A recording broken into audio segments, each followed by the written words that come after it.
ऐसा प्रतीत होता है कि जनता पैसे के पीछे ज्यादा भाग रही है और एक अंधी दौड़ बनी, और जवान लोग जिनमें शक्ति होती, जिनके पीछे कमाने का दायित्व होता, तभी शादी होगी। पैसा होगा तो आगे जीवन सुखमय होगा, ऐसी रोज चीजें प्रचारित होती। तो इंसान का, आज के बच्चों का पदार्थ के पीछे, पैसे के पीछे भागना स्वाभाविक है। और ये ऐसा नहीं है कि आज के युग में हुआ, ये पहले भी था। पहले आवश्यकताएं कम थी या चीजें उपलब्ध कम थी तो दौड़ थोड़ी कम रही होगी। आज चीजें ज्यादा हो गई हैं तो दौड़ थोड़ी ज्यादा हो। तो कुछ देशों ने ऐसा भी किया कि भगवान को मिटाने का काम और आदमी को मशीन समझ के काम कराने का काम शुरू किया। तो तुम देखोगे कि जो देश विकसित हो रहे हैं, जो विकासशील हैं और अपने निचले पायदान, वहां तुमको फरारी गाड़ियां भी मिल जाएंगी और फटेहाल आदमी भी मिलेंगे। उन दोनों जवान लड़कों में चीजों का इतना अंतर होता है कि आप सोच भी नहीं सकते। फरारी गाड़ी और फटेहाल एक उदाहरण है, इससे भी ज्यादा चीजें। तो जो फटेहाल है उसकी इन चीजों में आस्था होती है या चाहत होती है कि कुछ ऐसा हो कि हमको भी कुछ मिले।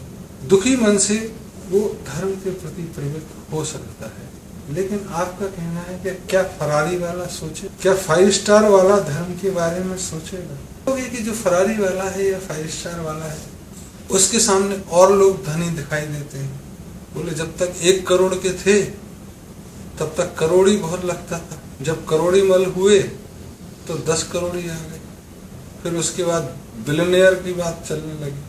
फिर बोले बिलियनियर का क्लब तो बहुत बड़ा है, हम तो टॉप 500 में आना चाहते हैं। टॉप 500 में आ गए, बोले यार टॉप 500 में गिनती नहीं होती, हमको राष्ट्रपति दावत पे ही नहीं बुलाता है। देश के सबसे रईस होना है, देश के सबसे रईस हुए तो दुनिया के सबसे रईस होंगे।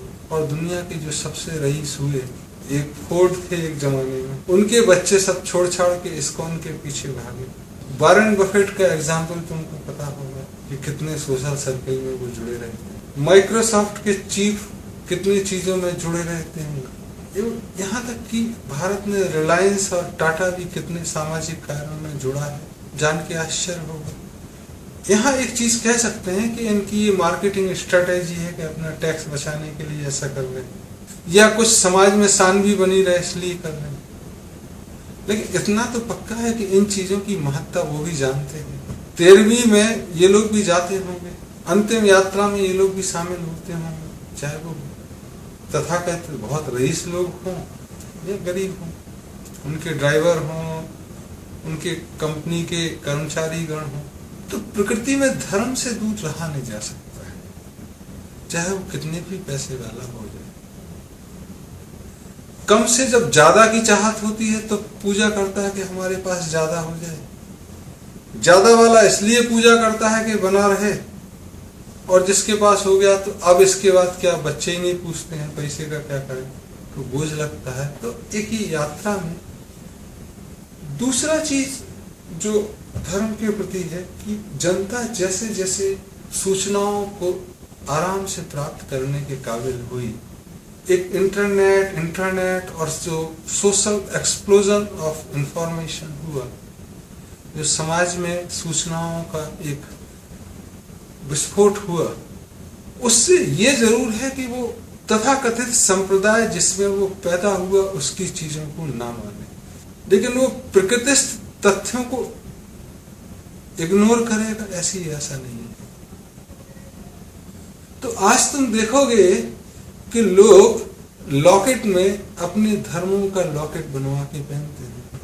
वो क्लब में डांस भी करते दिख सकते हैं, लेकिन ऐसा नहीं है कि वो नमाज नहीं पढ़ेंगे या हनुमान चालीसा का पाठ नहीं, उसमें भी वो आगे होंगे। उन्हें अपने कल्चर का, अपनी सभ्यता का शायद पिछली पीढ़ी से ज्यादा करूर है, लेकिन वो खोखलेपन में जीने से ऊपर आ रहा है। तो वो ये मानने को तैयार नहीं है कि गोरी चमड़ी ही राज्य करने के लिए पैदा हुई है। वो ये मानने के लिए तैयार नहीं है कि विदेशों में इस बना हुआ सामान हमेशा ही अच्छा होगा। वो कहता है कि हमको भी कुछ करना है, हम भी आगे बढ़ेंगे। और वो मंदिर भी जाता है, पूजा भी करता है, दिखावा कम हो गया। दूसरी तरफ दिखावा भी चल रहा है कि टीवी सारे इतने सारे चैनल आ गए, गॉड से लेके कुरान तक का, और 2-2 घंटे के स्लॉट में, 1-1 घंटे के स्लॉट में। अब तो पंडित लोग पैसा देके अपने को दिखवाना चाहते हैं, तो वो भी चल रहा है, उसमें भी लोग जा रहे हैं। उसमें घर में गृहिणियां या बूढ़े लोग समय पास करने के लिए भी जाते हैं, और कुछ लोग प्रबंधन के लिए, जवान लड़के। तो ये प्रक्रिया तो चल रही है। 1-2 देश जहां इनका विरोध है और मनाही है, वहां पे जो आज बच्चे हैं 10 साल बाद, उनको लगता है कि क्या खोखली जिंदगी है, सवेरे उठ के ऑफिस जाना, काम करना, मेहनताना लेना, खाना खाना, सो जाना, यही जिंदगी है।